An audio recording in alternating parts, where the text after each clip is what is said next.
भुनक्तु सह नौ भुनक्तु सह वीर्यं करवावहै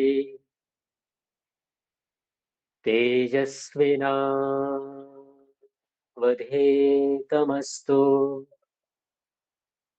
मा विद्विषावहै। ओम शांति शांति शांति।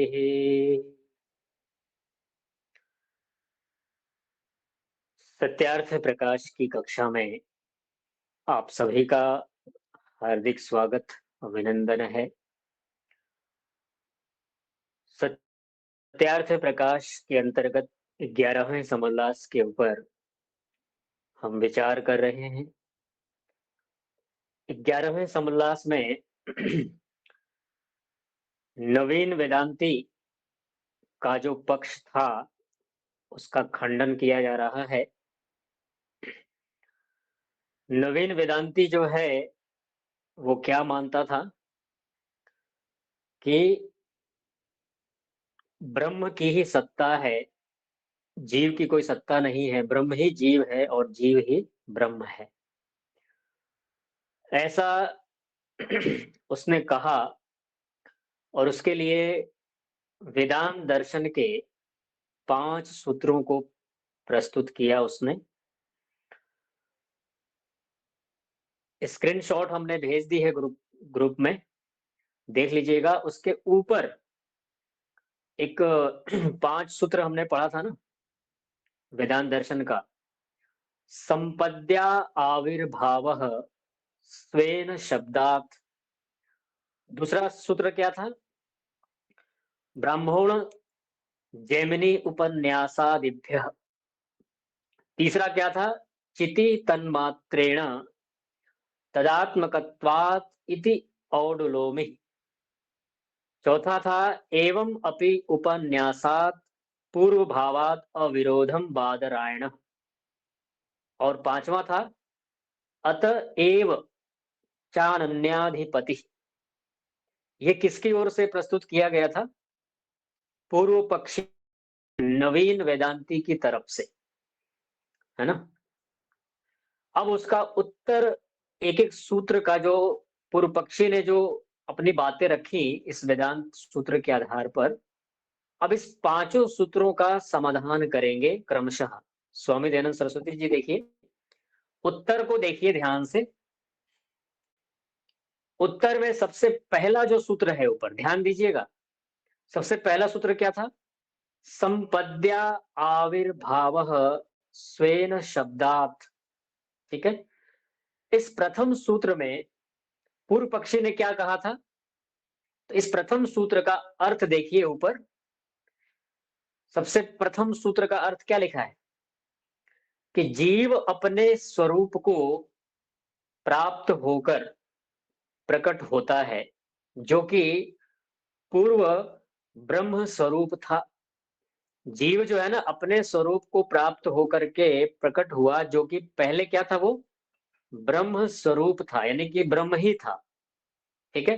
क्योंकि स्व शब्द से अपने ब्रह्म स्वरूप का ग्रहण होता है।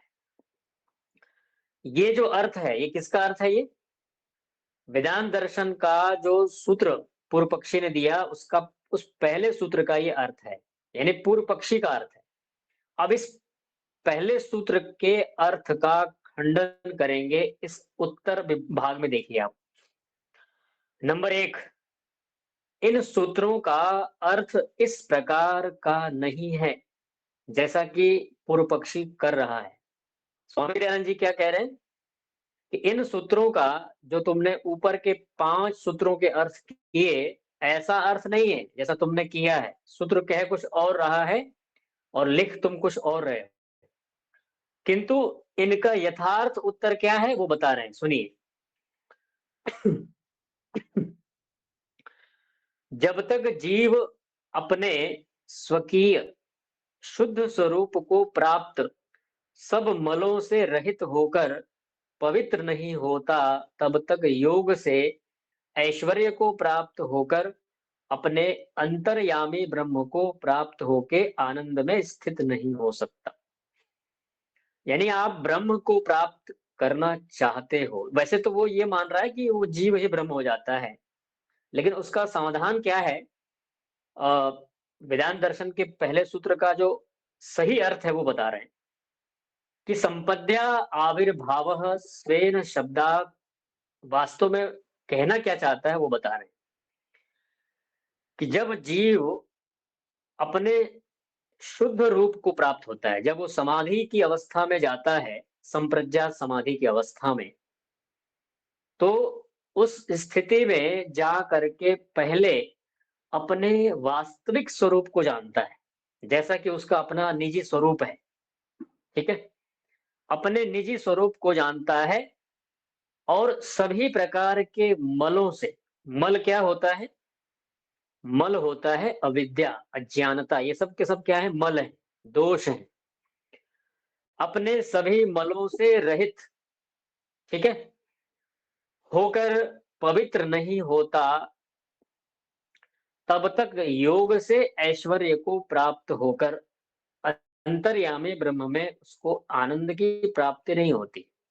जैसा कि उपासना के समय या अन्य समय में मैं कई बार बोलता हूँ ना कि ईश्वर सर्वव्यापक है, उसका जो ज्ञान है, उसका जो आनंद है, उसका जो बल है, ईश्वर हर जगह होने से उसके गुण भी हर जगह उपलब्ध हैं।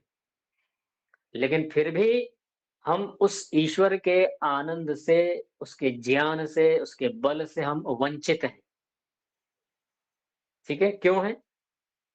क्योंकि ईश्वर चेतन है और चेतन को पता होता है कि सामने वाले को क्या देना है और कितना देना है। ठीक है? जैसे कि एक उदाहरण के रूप में सूर्य का उदाहरण हम लेते हैं कि सूर्य जड़ है या चेतन? सूर्य जड़ है। अब सूर्य की जो किरणें हैं, सूर्य का जो प्रकाश है, वो सबको सामान्य रूप से प्राप्त होता है, चाहे कोई हिंदू हो, मुस्लिम हो, सिख हो, ईसाई हो, कोई भी हो, गरीब हो, अमीर हो, सूर्य का प्रकाश सबको समान रूप से उपलब्ध होता है, उसमें कोई अंतर नहीं देखा जाता। लेकिन वही एक चेतन जो व्यक्ति हो, सूर्य को थोड़ी पता है कि प्रकाश किसको कितना क्या देना है, कि उसको अगर पता होता है कि भैया ये अधर्मी है, इसको प्रकाश नहीं देना है, तो वो अपने प्रकाश को रोक लेता। ये धार्मिक है, इसको अधिक प्रकाश देना है, तो उसको अधिक मिलता। ऐसा नहीं होता है, क्यों नहीं होता है? क्योंकि सूर्य क्या है? जड़ है, और जड़ को कुछ नहीं पता होता। जड़ तो अनायास सबको देते रहते हैं।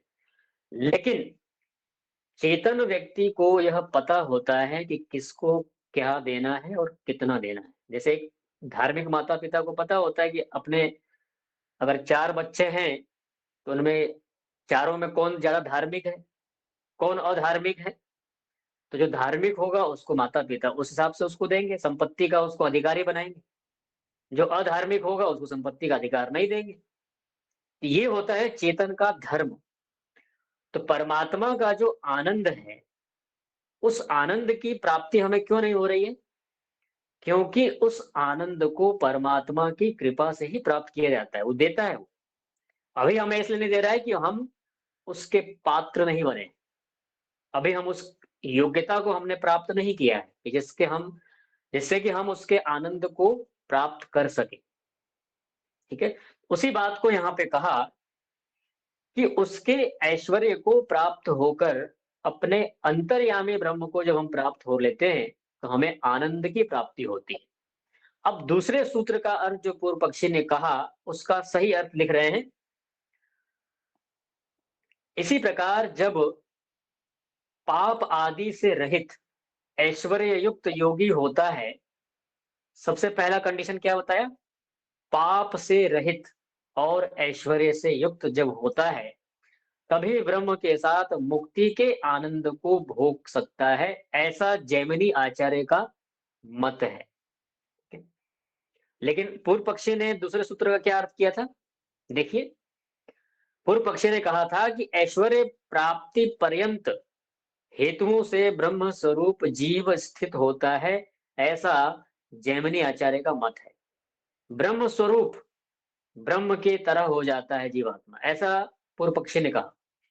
लेकिन स्वामी जी क्या लिखते हैं कि उस वेदांत दर्शन का जो दूसरा सूत्र है, उसका मूल अर्थ क्या है कि जब जीवात्मा अपने सभी पाप कर्मों को, अधर्म के कार्यों को छोड़ देता है, तब जाकर के ब्रह्म के साथ उसका तादात्म्य संबंध जुड़ता है। तभी वो ईश्वर के आनंद को भोग सकता है। ठीक है। अब तीसरा तीसरे सूत्र का अर्थ बता रहे हैं कि जब अविद्या आदि दोषों से छूट जाता है, अविद्या आदि दोषों से छूट जाता है कौन? जीवात्मा। जब जीवात्मा अविद्या आदि दोषों से छूटकर शुद्ध चैतन्य स्वरूप से जो जीव है वो ब्रह्म में स्थिर होता है, तभी तदात्मकत्व अर्थात ब्रह्म स्वरूप के साथ संबंध को प्राप्त होता है, ऐसा औडुलोमी आचार्य मानते हैं। अब इसको थोड़ा सा मैं खोलता हूं, अब सुनिएगा ध्यान से।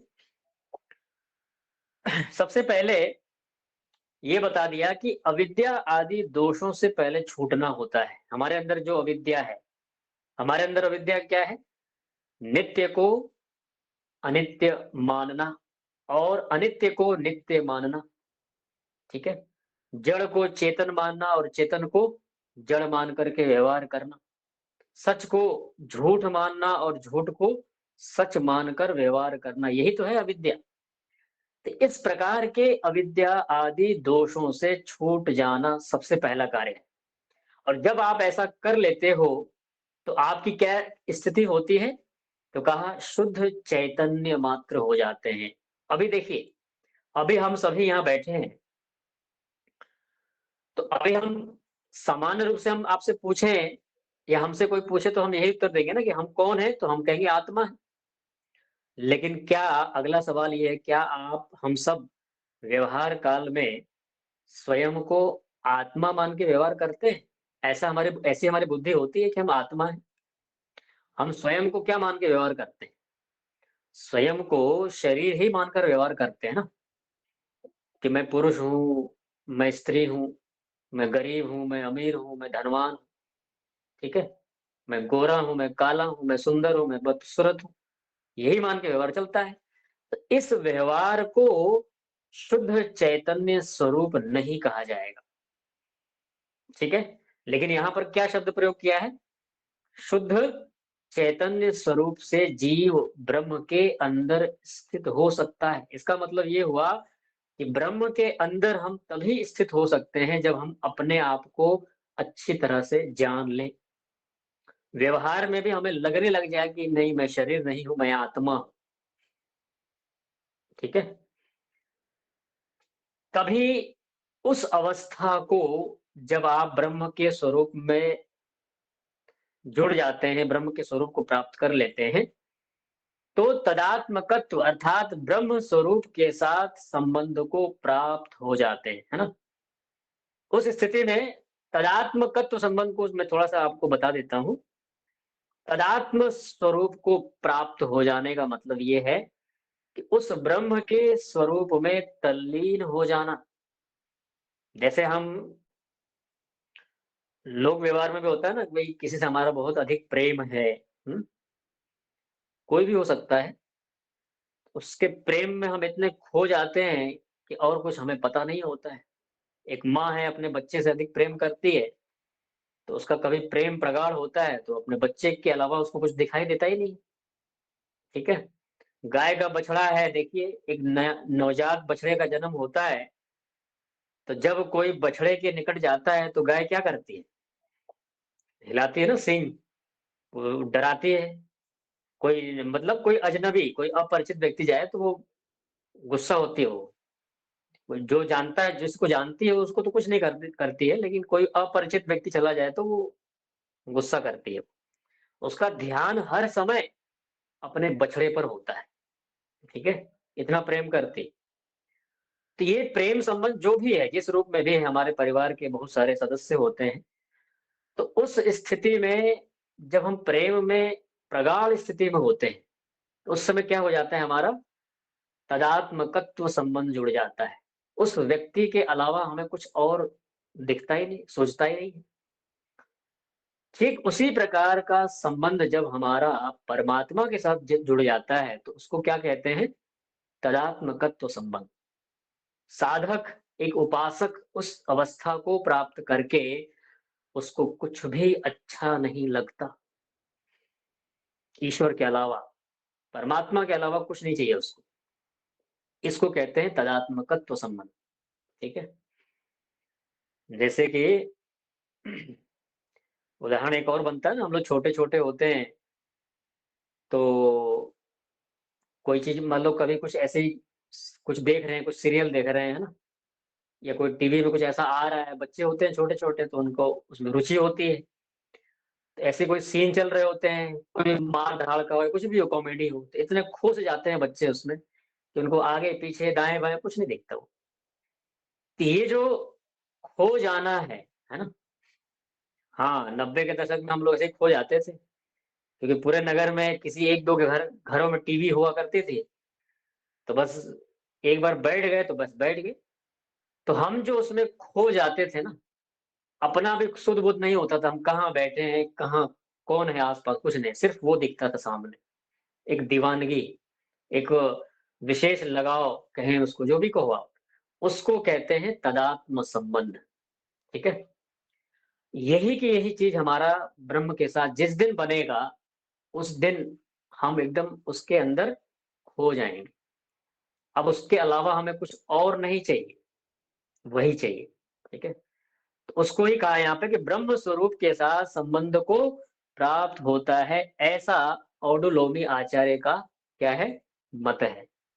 चौथे सूत्र का खंडन करते हुए उसका सही अर्थ बता रहे हैं, देखिए। चौथा चौथा सूत्र क्या था? एवं अपि उपन्यासात् पूर्वभावात् अविरोधम बादरायणः।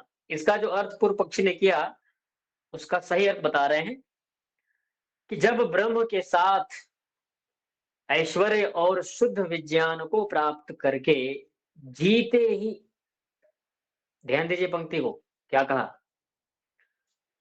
ब्रह्म के साथ ऐश्वर्य और शुद्ध विज्ञान को प्राप्त करके जीते ही, मर के नहीं, जीते ही जीवन मुक्त हो जाता है। हुँ? तब अपने पूर्व निर्मल स्वरूप को प्राप्त होकर के आनंदित होता है। आपने सुना है जीवन मुक्त अवस्था? ये जो जीवन मुक्त अवस्था होती है, ये जीते जी ही प्राप्त कर लेता है योगी। जीते जी ही असंप्रज्ञात समाधि की अवस्था में जाकर के परमात्मा के आनंद का पान कर लेता है, अनुभव कर लेता है। जब वो लंबे समय तक असंप्रज्ञात समाधि की अवस्था में अपने कुसंस्कारों का दहन कर देता है, कुसंस्कारों को जला देता है, ठीक है? लगभग अधिकांश उसके समाप्ति हो जाते हैं कि लगभग मान के चलिए पूरे के पूरे, उस अवस्था को कहा जाता है जीवन मुक्त अवस्था। और उसके लिए योग दर्शन के व्यास भाष्य में क्या कहा गया है? शय्यासनस्थो पथि भजनवा, बिस्तर पर लेटा हुआ, भूमि पर चलता हुआ, हर कोई भी मतलब किसी को उपदेश करे, पढ़ाए, कुछ भी करते हुए ईश्वर के साथ हमेशा वो जुड़ा रहता है।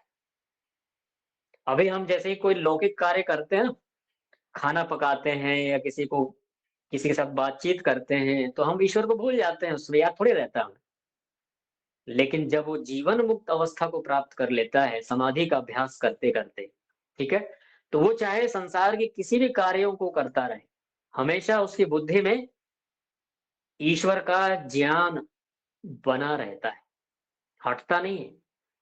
क्यों बना रहता है? क्योंकि भीतर जो सांसारिक विरुद्ध संस्कार थे, वो अब हट गए। अब कोई रोकने-टोकने वाला है ही नहीं उसको। यानी लौकिक संस्कार उसके लिए बाधक बनते ही नहीं है। इसलिए उसको ईश्वर का ज्ञान अपने आत्मा में, अपने बुद्धि में बनाए रखने में कोई बाधा होती नहीं है। अब सोचिए कैसी अवस्था होगी वो। आप चुपचाप बैठे रहे, मान लीजिए एक उदाहरण दे रहा हूँ आपको, आप कहीं भी बिस्तर पे, कुर्सी पे, भूमि पे कहीं भी आप बैठे रहें और आपको भीतर खूब ऐसे ही अनायास आनंद उत्पन्न होता रहे। खुशी के मारे एकदम आप फूले जा रहे हैं, लगता है ना अच्छा, लगता है कि बस ऐसी अवस्था में हम पड़े रहें। ये अवस्था हमारी छूटनी नहीं चाहिए, ठीक है? ये लौकिक अवस्था बता रहा हूँ, लेकिन ब्रह्म का जब ज्ञान आपको लगातार मिलता रहे, सोचिए क्या होगा आपका? लगातार उसका आनंद आपको मिलता रहे, लगातार उसका ज्ञान आपको मिलता रहे, कैसा लगेगा? ये अवस्था जब हमारी प्राप्त होगी, उस अवस्था को कहा जाता है जीवन मुक्त अवस्था और यही मुक्ति प्राप्ति का चरण है, यानी मुक्ति प्राप्ति अब अगला जो जन्म उसका नहीं होगा, अब वो मुक्ति को प्राप्त करेगा, ठीक है? तो इसके लिए यहाँ पे कहा कि जब वो शुद्ध विज्ञान को ध्यान दीजिएगा, वो जीवन मुक्त अवस्था कैसे प्राप्त होगी? जब आप शुद्ध ज्ञान को, शुद्ध विज्ञान को प्राप्त करेंगे तब। उसके लिए न जाने कितने जीवन लगते हैं, पापड़ बेलने पड़ते हैं, बहुत मेहनत करनी पड़ती है। लेकिन शुरुआत तो आज ही करना पड़ेगा। मान लीजिए किसी ने कह दिया कि एक जन्म में नहीं होता, अगले कई जन्म में, इसका मतलब क्या हुआ? कि हाथ पे हाथ रख के बैठ जाएँ। हाथ पे हाथ रख के बैठने का नहीं है। आज से ही, अभी से ही अभ्यास उसके लिए हमें शुरू कर देनी चाहिए। ट्रैक पे चलेंगे तो मंजिल तक पहुँचेंगे ना, ट्रैक पे चल ही रहे हैं आप तो कैसे कैसे पहुँचेंगे आप? तो जब जीवन मुक्त होता है तब अपने पूर्व निर्मल स्वरूप को प्राप्त कर लेता है और ऐसी अवस्था में ईश्वर के आनंद से युक्त हो जाता है, ऐसा व्यास मुनि ने कहा है। कितने आचार्यों के नाम हो गए? एक तो दूसरे नंबर में जैमिनी आचार्य थे, तीसरे नंबर में औडुलोमी आचार्य और चौथे नंबर में व्यास मुनि। अब पांचवा और अंतिम, अत एव चानन्याधिपति ही, इसका जो व्याख्या, इसका जो अर्थ पूर्व पक्षी ने किया, उसका सही अर्थ बता रहे हैं। जब योगी का सत्य संकल्प होता है, क्या होता है? योगी का सत्य संकल्प होता है, तब स्वयं परमेश्वर को प्राप्त होकर के मुक्ति सुख को प्राप्त कर लेता है और वहां स्वाधीन स्वतंत्र रहता है। तो आपका अगला, आप या कि कोई पूछ सकता है कि क्या हम यहाँ संसार में स्वतंत्र नहीं है? संसार में भी भगवान ने हमें स्वतंत्र छोड़ा है, लेकिन पूर्ण स्वतंत्रता नहीं है। यहाँ भी कुछ न कुछ पराधीनता है ना। पूरी तरह स्वतंत्र कहाँ हम हैं?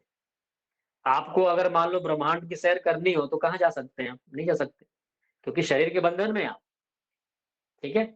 और अलग-अलग शरीरों के अंदर अलग-अलग हमारे बंधन होते हैं। जैसे मान लीजिए कि अभी आप मनुष्य हैं तो आपकी स्वतंत्रता अलग प्रकार की है।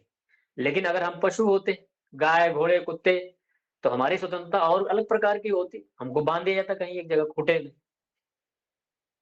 तो इस संसार में हम स्वतंत्र स्वतंत्र तो होते हैं, लेकिन पूर्ण रूप से स्वतंत्र नहीं होते हैं। तो हम सबको कैसी स्वतंत्रता चाहिए? हमको कैसी आज़ादी चाहिए? पूर्ण आज़ादी चाहिए। और पूर्ण आज़ादी हमें कहाँ मिलता है? ईश्वर के सानिध्य में ही मिलता है। वहाँ कहीं रोक-टोक नहीं है, कहीं भी जाओ आप। वहाँ व्यक्ति को कोई पीड़ा नहीं होती है, कोई बेचैनी नहीं होती है वहाँ। एकदम शांति से आनंद में रहता है। जैसे संसार में एक प्रधान होता है, ठीक है? प्रधान का मतलब मुख्य। संसार में देखा जाता है कि एक व्यक्ति मुख्य होता है, गौण होता है, ठीक है? एक प्रधान होता है और दूसरा अप्रधान होता है, वैसे मुक्ति में कोई नहीं होता है। जैसे मान लीजिए आपके कभी मन में आए कि स्वामी दयानंद सरस्वती जी तो मुक्ति को प्राप्त कर गए और मुक्त हो गए, ठीक है?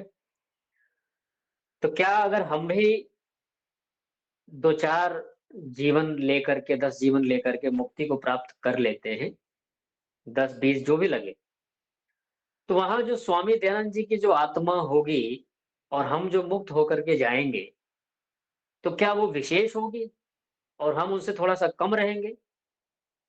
क्या मानते हैं आप लोग? बात बताइएगा 9 बजे, ठीक है? कि वहाँ पर हम, तो उसके लिए कह रहे हैं कि जैसे संसार में जैसे प्रधानमंत्री है, तो प्रधानमंत्री के सामने जो मुख्यमंत्री है, विधायक है, सांसद, ये सब छोटे-छोटे लोग हैं।